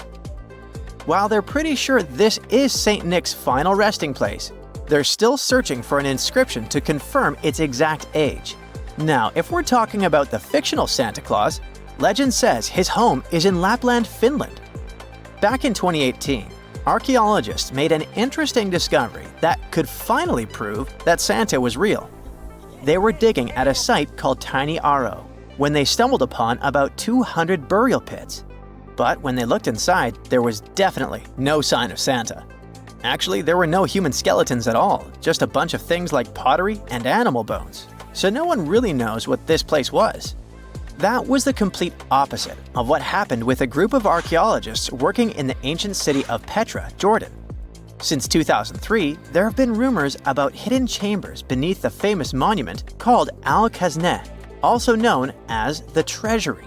21 years later, a team finally decided to dig and uncovered an intact tomb. Inside, they found at least 12 human skeletons and artifacts estimated to be over 2,000 years old. Hundreds of thousands of tourists travel to Al-Khazneh every year, and most of them probably go there to see the site of the Holy Grail in the movie Indiana Jones and the Last Crusade. So, do you want to know the funny part? One of the skeletons in the tomb was clutching a ceramic chalice that looked a lot like the Holy Grail. You probably remember the devastating fire that caused massive damage to Notre Dame in Paris back in 2019. Because of that, the building, originally built between the 12th and 13th centuries, had to be restructured. But archaeologists saw it as a golden opportunity to dig into the site and uncover its hidden secrets. The team was only allowed to dig about 16 inches beneath the floor, but that was enough. As soon as they removed the floor tiles and cleared away a thin layer of dirt, they spotted the top of a lead coffin. Then, they found some limestone sculptures, including life-sized heads and torsos. Altogether, they uncovered over 1,000 fragments of different works of art. Ancient statues have been found in the most random places, including a sewer. In July 2024, Bulgarian archaeologists were checking a Roman sewer in the ancient city of Heraklia Sintika when they found a nearly 7-foot-tall marble statue of Hermes, the Greek messenger deity. This town was completely devastated and abandoned after 2 earthquakes, one in the year 388 and the other in the year 425. But somehow, it didn't destroy this statue. In fact, its head was found in surprisingly good condition. Finding ancient artwork is definitely fascinating, but imagine stumbling upon an entire hidden city in the Amazon rainforest. Using high-tech lasers, researchers uncovered a lost civilization with thousands of structures and a whole network of roads, canals, and houses, all buried beneath the dense jungle. This city was built around 2,500 years ago, in an area located in the shadow of a volcano, which, by the way, could have erupted and destroyed this civilization at some point. It's hard to say exactly how many people live there, but experts estimate they stayed up there for about 1,000 years. This discovery proves ancient people also had huge organized cities in the middle of the Amazon. A similar thing happened in Campeche in southern Mexico. An archaeologist was doing some research on the internet when he accidentally discovered a hidden Maya city. This area, now called Valeriana, was huge, about the size of Edinburgh, the capital of Scotland. It had pyramids, sports fields, amphitheaters, and paths connecting different districts. Thanks to satellite images, archaeologists uncovered an entire unknown civilization from the Bronze Age. They were checking out aerial images when they discovered 100 prehistoric settlements in the Pannonian Plain, a region that includes parts of what's now Serbia and Hungary. The people who lived there are now known as the Titsa Site Group, and it looks like they were a pretty well-organized society, skilled at growing food, hunting, and fishing. Google Earth helped a team to uncover a mysterious set of 400 ancient gates in Saudi Arabia. These gates, scattered across the desert, are thought to be from thousands of years ago.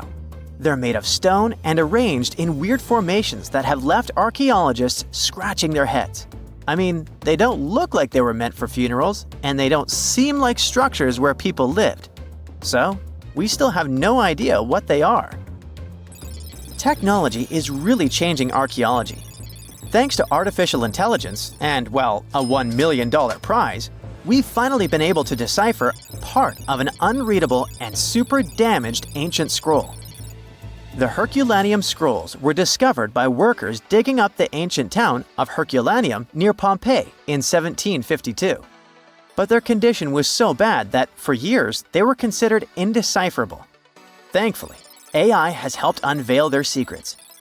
Based on the studies so far, experts believe that one of these scrolls was written by a philosopher who valued pleasures, like music and food, above all else. No doubt, Stonehenge in England is one of the most mysterious places on Earth.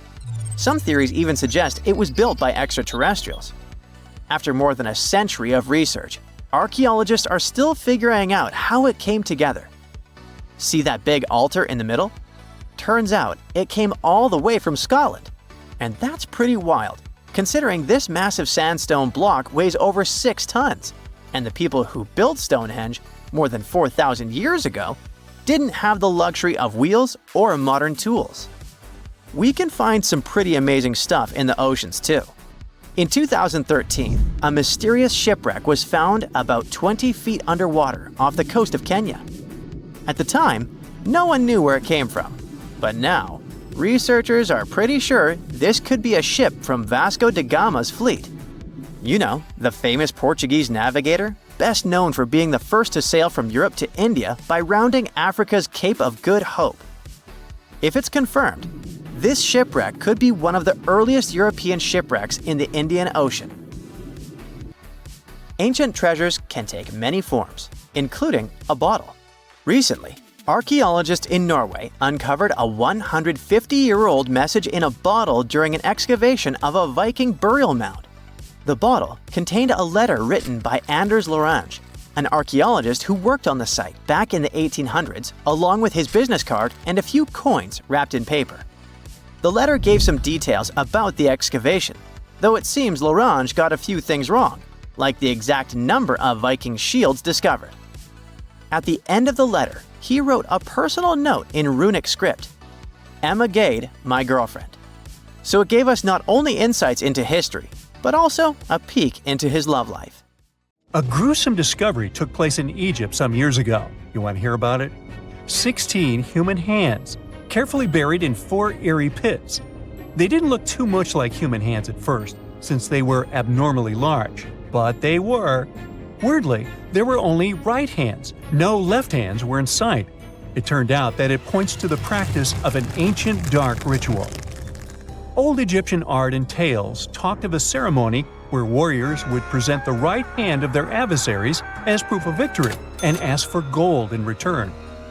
Egyptians believed in the afterlife, so cutting off someone's hand meant you cut off their power eternally.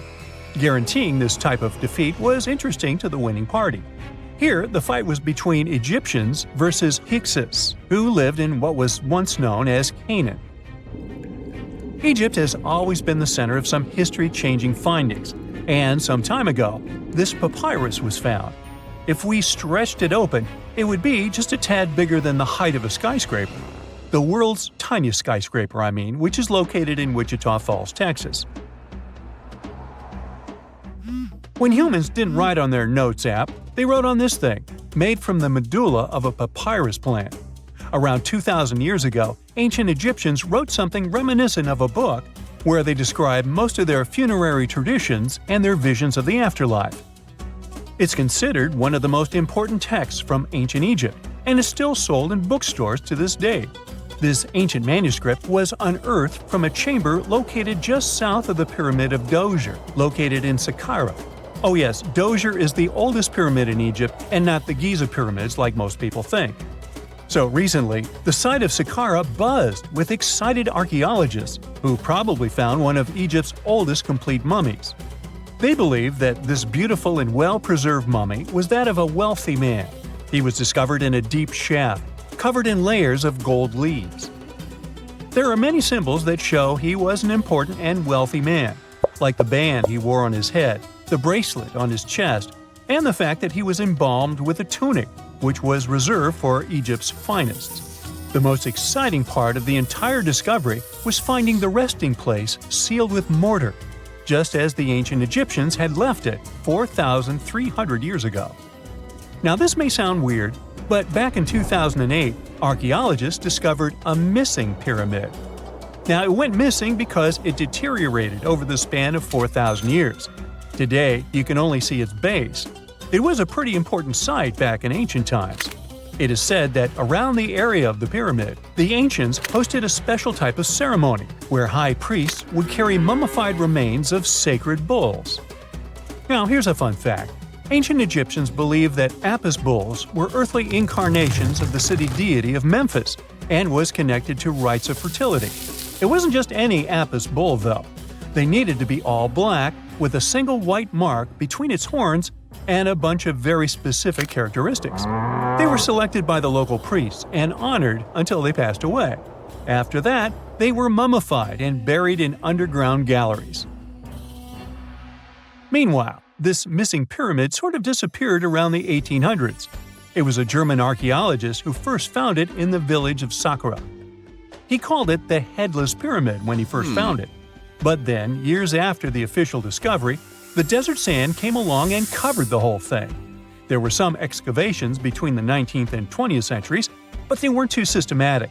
That's why scientists were so thrilled when they dug an entire pyramid's base after removing the 25-foot mound of sand that was covering it. Oh, and it turns out American archaeologists are excavating a cemetery in Egypt that could contain over 1 million mummified bodies. So far, archaeologists have dug around 1,700 mummies. One of the main differences from other classic Egyptian mummies is that these people weren't kings and pharaohs. They were commoners that most likely lived about 1,500 years ago, when Egypt was controlled by the Roman and Byzantine empires. The name of the cemetery is cool, though, the Way of the Water Buffalo, just in case you want to check it out on your next trip. Other than bulls and buffaloes, ancient Egyptians also liked baboons. Are you seeing a pattern here? In the beginning of the 20th century, archaeologists discovered a site filled with mummified baboons in a place called, guess what? The Valley of Monkeys. An animal wouldn't have been mummified if it wasn't considered important. Certain animals were more important than others, since they were linked to specific deities. Jackals were connected to Anubis, the ancient god of the afterlife, and cats were likened to the female deity Bastet. Baboons were a pretty big deal, since they were believed to be connected to Thoth, the deity of wisdom and advisor to Ra, one of Egypt's supreme deities. The archaeologists who studied these animals weren't too happy. They think these baboons were kept inside and were deprived of sunlight for most of their lives. They had extreme vitamin D deficiencies and they were poorly fed. Maybe Thoth got angry with these baboon keepers. Just a guess. Since there's never a boring day for archaeologists in Egypt, they also found human mummies with golden tongues. Since Egyptians were all about the afterlife, they believed that golden tongues might help a person speak once they pass to the other side. I mean, it's a long shot, but hey, why not? Some of these mummies were placed in wooden coffins with goods, such as necklaces, pottery, golden artifacts in the shape of lotus flowers and scarab beetles, and iPhones. Just kidding. A new temple was also unearthed recently in Egypt. Scientists believe it was dedicated to honor Zeus Cassios. That deity would be a cross between Zeus, the almighty Greek deity of the sky, and Mount Cassios. While digging around the Sinai Peninsula in Egypt, archaeologists spotted 2 pink granite columns poking out of the ground, and bingo. They believe these columns represented the temple's front gate and collapsed during an earthquake many years ago. And speaking of deities, there weren't only super serious deities. Recently, scientists unearthed a golden ring in a city south of Cairo. No, Frodo, it's not magical. It was a normal gold ring, but it had the depiction of the deity of fun, officially named Bes.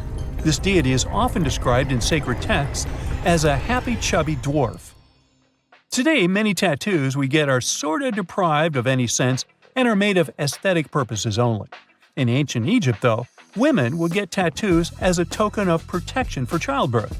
That's what scientists think, at least. Around the Nile region, scientists found some mummies that had well-preserved tattoos, which is a rarity since the skin deteriorates so easily. 2 of these women tattooed their lower backs, and the drawings were simple. They were mostly pictures, including that same chubby dwarf we just talked about, Bes. He also had a side hustle as the protector of women during childbirth. Now, would you believe me if I told you ancient Egyptians invented robots? No? Well, that's because that's not entirely true.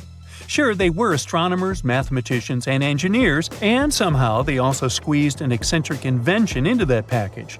An automated deity some scientists called Hathor. This wooden statue had been in the Metropolitan Museum of Art for years before someone noticed its secret. With the help of an X-ray machine, specialists discovered a mechanical operating system inside it.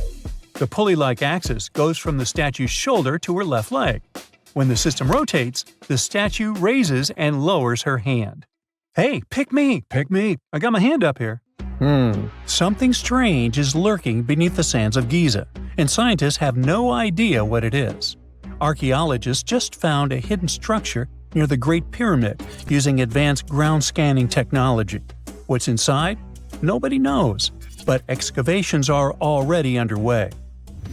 The Great Pyramid of Giza is one of the most famous monuments on Earth, but it doesn't stand alone. It's surrounded by an ancient necropolis, a massive royal graveyard filled with tombs and monuments. They belong to pharaohs, nobles, and other high-ranking officials. Most of these tombs are above the ground. They're called mastabas, rectangular, flat-roofed tombs built from limestone or mud brick, and they've been studied for decades. But from old movies, we know that these weren't simple graves. They have deep vertical shafts leading to underground burial chambers, where the past was sealed away for eternity. And recently, archaeologists found one curious empty space in the cemetery, a completely unexplored patch of ground. No mastabas, no visible ruins, nada. For years they ignored it, but between 2021 and 2023, they decided to investigate. They didn't dig though. Instead, they used a technology that kind of acts like X-rays for the ground. These radars let scientists see the secrets hidden there. And there was something hidden beneath the sand, something deliberately buried and forgotten. A two-part underground structure. One part was shallow and L-shaped. It's about 33 feet long and buried just 6.5 feet deep. But below that, a deeper, more mysterious anomaly, a structure completely different from anything else in the area. They called it a highly resistive anomaly, which means it's dense and solid, likely made of stone, sand, or even metal. And still, no one has a clue what's inside it. Now, it's clear that humans made the L shape. It wasn't formed by nature. And the shallower structure might have been an entrance to whatever is hidden below. But they only have some theories about what might be hidden there. It's also filled with sand and gravel. It was probably deliberately backfilled after its construction, perhaps to preserve this. Why? Well, we don't know yet. The archaeological team will need to excavate to understand what exactly this thing was and why it was built. The first guess is a lost burial chamber. Many tombs in Giza have underground burial sites, but most have clear surface markers. This one, for some reason, has nothing, but it could be one of them. The second guess is an ancient offering chapel. Egyptologists know that some chapels were built in this shape, but usually they were above ground, not buried like this. And finally, it might be something we've never seen before. If this turns out to be a new type of structure, it could rewrite what we know about the burials of pharaohs. The only way to know for sure is to dig it up. And that's exactly what's happening right now. Excavations are already underway. Archaeologists are racing against time to uncover the truth. But there's a real danger there too. Giza's fragile ancient structures need to be handled carefully. Otherwise, they could be damaged beyond repair. So all we can do is wait for the truth. Now, these tombs always held fascinating mysteries. Unfortunately, we'll never learn tons of these mysteries because of some relentless tomb robbers. Egyptian tombs were built to guard the bodies for eternity. But that absolutely didn't stop people from breaking in and stealing everything valuable inside. They've been bothering these ancient sites for thousands of years, starting way back in Pharaoh's times. Many of the most famous tombs, including those in Giza, Saqqara, and the Valley of the Kings, were looted. It was a common practice in ancient Egypt. And they were serious about this whole thing. They dug secret tunnels to bypass traps and walls, bribed or threatened tomb workers to get inside knowledge, cracked open sarcophagi to grab gold, jewelry, and artifacts. And by the time modern archaeologists got to most of these tombs, they had already been picked clean. The reigning pharaohs got tired of this infuriating nonsense.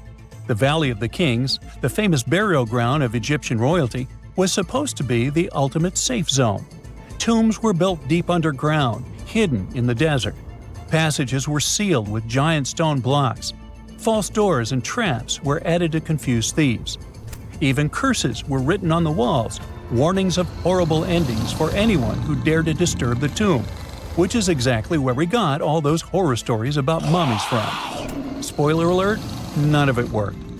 Most tombs in the Valley of the Kings were fully robbed within 100 years of being sealed. Even King Tutankhamun's tomb, one of the most famous in history, was broken into twice in ancient times. Some of them decided to try and fight back.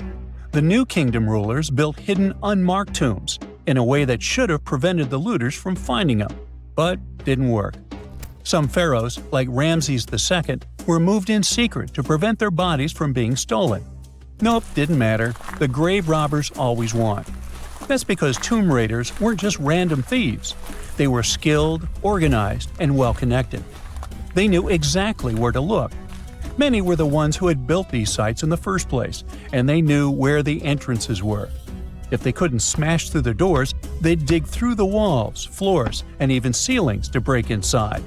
They also worked fast, often within a few years after the tombs were sealed, before anyone forgot where the valuable stuff was. The Khufu's pyramid, the one that's next to this newly discovered structure, was looted long before modern times. The one thing left inside when explorers got there?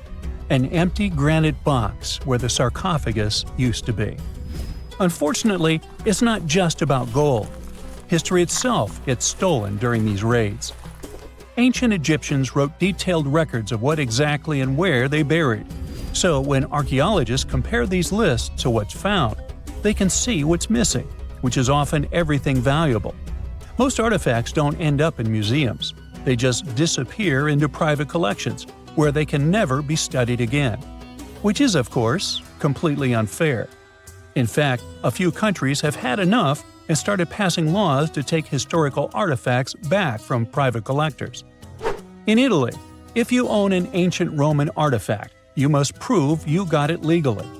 China is actively hunting down stolen artifacts, and they must find ways to retrieve it back from the Western collectors. In Egypt, they passed new laws making it illegal for private citizens to own any ancient Egyptian artifacts at all. Other countries, like the US, the UK, Germany, or Switzerland, are completely fine with rich guys owning their history. The British Museum is built on looted things. European empires invaded half the planet and took whatever they wanted back home. Their museums are often full of such stolen artifacts, and unfortunately, they refuse to give most of them back. For example, the Rosetta Stone. It was taken from Egypt by Napoleon's army, then stolen again by the British after they beat the French. Egypt has been demanding to return for years, but they still can't get it back. Or the Parthenon marbles. These magnificent, massive Greek structures were taken from the Parthenon in Athens by a British lord in the 19th century. Greece has been begging for them back ever since, but the UK doesn't feel like it. Not to mention tons of Mesoamerican artifacts scattered in various museums across the world. European explorers raided Mayan and Aztec temples, took statues, jewelry, and sacred objects, and now Mexico is fighting to get them back. Well, wouldn't it be surprising even if this mysterious underground chamber has somehow been looted already? But if it's a newly found place, could it be one of the few that escaped the hands of grave robbers? Could there still be ancient artifacts, untouched for 4,500 years? We can only hope that those guys didn't get there first.